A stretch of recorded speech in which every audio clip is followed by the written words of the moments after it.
足もこう見るとだいぶ大きくなってきたね。人口も5万人に届きそうになってきたしな。ただ、人口増加に伴って渋滞や公共交通の混雑も目に見えてきてるね。前回のエピソードで話した私鉄の件はどんな感じだ？それをこれから検討だね。現状の輸送網はこんな感じだよ。東西には JR があるけど、南北はほぼバス頼みな状態。バスが相当混雑してそうだな。その通り。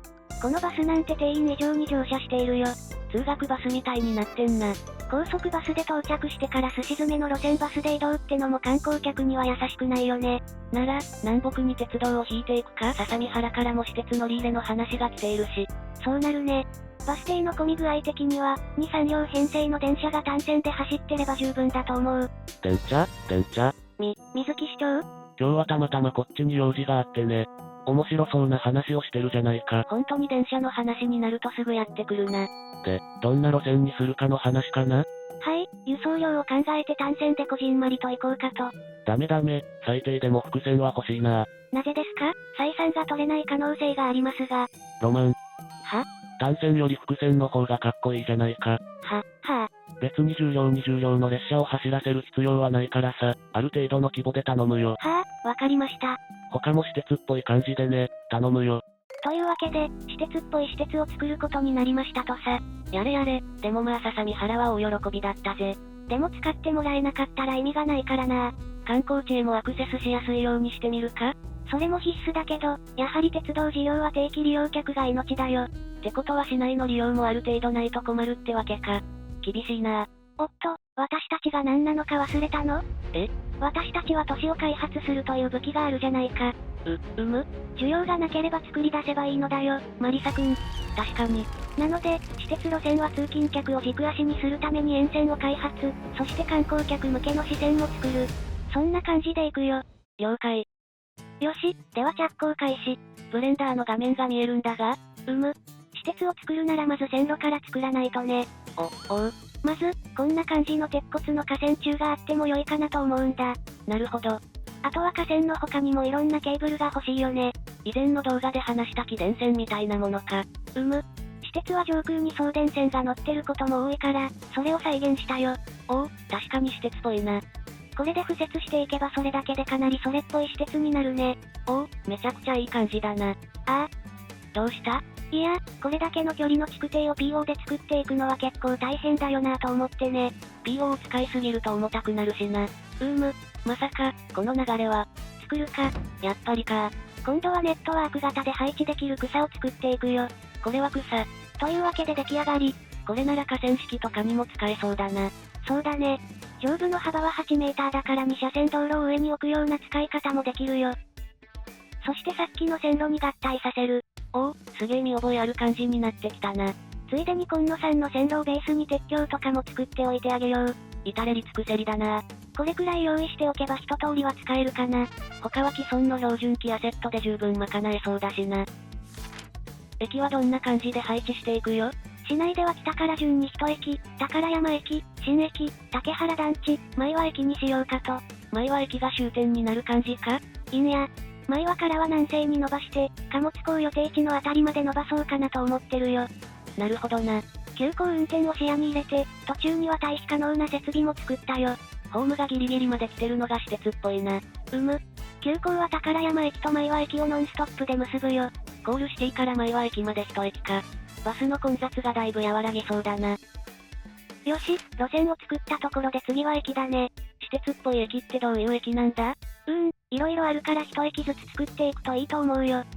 この駅は宝山駅か。コールシティ前という副名称付きにしようかな。近代的な施設だからそれに馴染む感じの駅にしていきたいところ。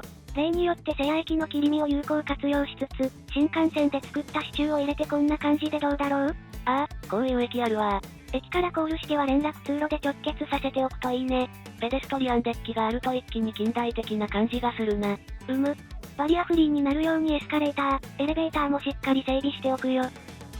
コールしてにはバスターミナルがあるからこっち側のロータリーは小さめでいいかな。自家用車で来やすい駅になるやつだ。駅前はシティの名にふさわしくタワマンも建設。プラウドとかパークとかつく系列のマンションだな。ツインタワー形式なので片方が崩れても安心。発電機じゃないんだからそんなわけねえだろ。タワマンの下もショッピングモールにして利便性を向上。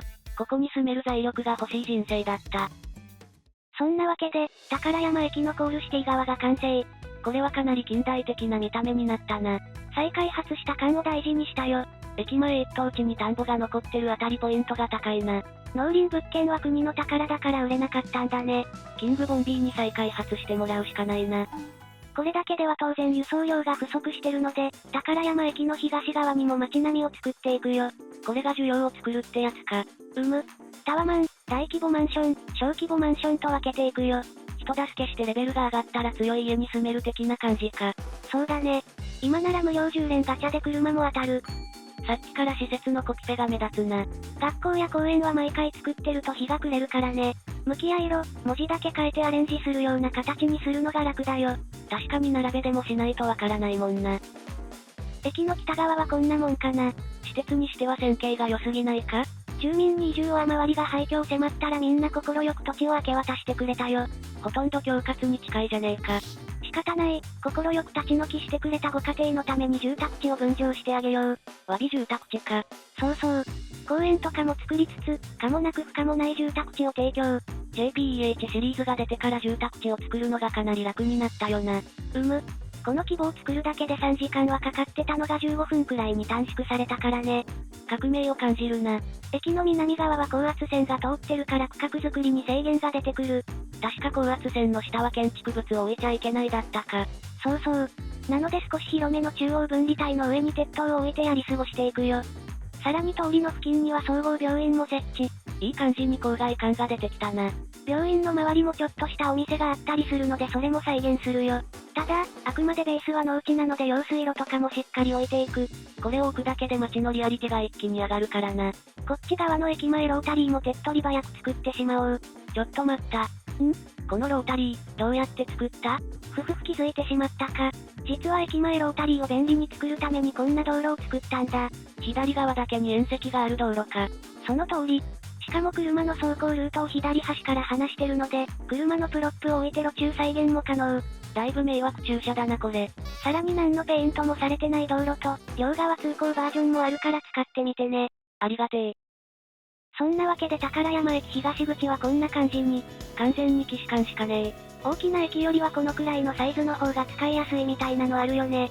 私も住むなら東側の方がいいな。さて、住宅と商用が満たせたところで、最後は紅葉だね。前回作った数じゃ足りないのか？全然足りないね。何せ前は自動車を要するから、関連工場だけでもすごい数になるよ。前は自動車？そんな会社あったか？すでに車ができてるんだよ。わお。ただ、テストコースとかも作る必要があるから今回の制作は見送り。以前アリエルさんのパートで流れた会社をメインで作っていくよ。真面目に工場作ってるとそれだけで1クール使いそうだな。工場はリーボシが出してる鉄道車庫シリーズを組み合わせて手早く作っていくよ。飾りが少ない分あちこちに使える便利なアセットだよな。日本風の工場アセットはまだまだ少ないし、組み合わせれば色々な形が作れるしね。工場は建物はたくさんあるけど、植栽や配置は自分で考えなきゃいけないから結構大変だね。オリジナリティの見せ所だな。その通り。Google マップで何個も真似して作っていくと、だんだん外交のパターンとかが見えてくるよ。模写してデッサンするみたいな話だな。結局ジオラマプレイはモデリングとかお絵描きみたいなものだからね。随分と今回は緑の量が多いな。新しく作った工業団地だから、しっかりとガイドラインを作ろうと思ってね。今回は各工場に緑化を頑張ってもらうことにしたよ。緑化による税制優遇か。これで前橋も CSR が SDGs してカーボンニュートラルだね。本当に意味わかって言ってるのか？あと、工場といえば付き物なのが環境問題。工場の出す煙とかそういうやつか？それもあるけど、今回は特にトラックだね。トラック？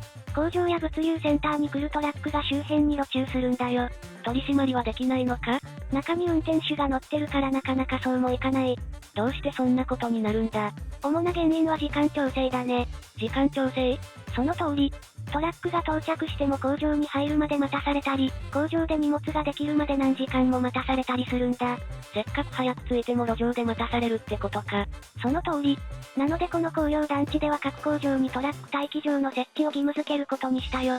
入庫時刻が分単位で決まってる工場も多いらしいな。なので周辺のコンビニや道路が混雑しやすい。この施策で少しはマシになるといいな。そうだね。あとは市営のトラックステーションとかも作るべきなんだろうね。この事業所は待機場きちんと整備してる有料事業所だね。冷たい飲み物を飲んで一服できるってわけか。これにはうんちゃんもにんまり。最後に、川に先ほどの築堤ネットワークを置いて堤防を作っていこう。ついに川が川らしくなるのか。さらに水面でない部分は砂利を塗って河川敷にする。河川敷の近くの工場はさすがに緑化対象外か。この辺は小さな工場が集まってる感じだね。ああ、こういう廃品回収系の工場もあるあるだな。この前料金所でぶつけた車もここに持って行ったよ。あれで廃車かよ。そんなわけで工業団地も完成。工業団地の名前はハシビロ工業団地にしたよ。動物アニメで有名になった鳥みたいな名前だな。ひときわ大きなこの会社が、マイワグループの中核企業の一つマイワロジスティクス。マイワ市内外にあらゆるものを輸送するぜ。こちらのマイワマテリアルでは、自動車関連部品やエレクトロニクスの製造をしているよ。市内に何個もある事業所のうちの一つだな。高速道路近くの利便性の高い立地で、マイワ市発の産業を支援するよ。お問い合わせはマイワ市産業振興課まで。そして宝山地区の全域がこちら。今回も相当大規模に作ったな。高速と私鉄を区切りにして地域の特性が少しずつ分かれてるね。線路の北側は宝山郵便局、宝山東小学校を中心にちょっとした住宅街を演出。程よく自然が残った暮らしやすそうな郊外になったな。高圧線を挟んで北側に行くと商業施設も増えてくるし、なんといってもコールシティが近いからね。なかなか QOL の高そうな地域だ。住民たちも前は駅方面へ通勤通学するようになったね。新しい駅と古い電車のコントラストがいいな。現状では全列車が宝山から前和までノンストップだからね。前は駅周辺に私鉄の駅を置ける場所なんてあったか？実は駅南側をこんな感じに改修したよ。新幹線、在来線、私鉄が交差するとはまたすごい駅になったな。前和駅はまだまだ開発が続くから楽しみにしてほしいな。前和と相模原は有料特急も走らせることにしたよ。これで観光客を呼び込むって寸法だな。その通り。これには観光客もにんまり。水木市長もにんまり。鉄道の利用者数も悪くないね。正直に3両で足りるけど、まあ観光鳥よりはマシだな。ただ、バスの方は相変わらず混雑のままだね。みんなそんなにバスが好きなのか。バスが好きになる呪いをかけられたのかもしれない。バスマニアデビルにか？観光客数は200人程度まで来たね。思ったよりは伸びてないな。人口は目標値の半分近くの4万8000人まで来てるし、順調な方だと捉えることにしよう。確かにな。観光客を増やす手立ては他にあるのか？もちろん。次回以降は既存の観光地開発にも手をつけていくよ。ようやく廃墟の再開発が本格化か。次回もぜひお楽しみに。ちょっと待て。今乗ってるこの施設、名前決まってなくないか？ああ。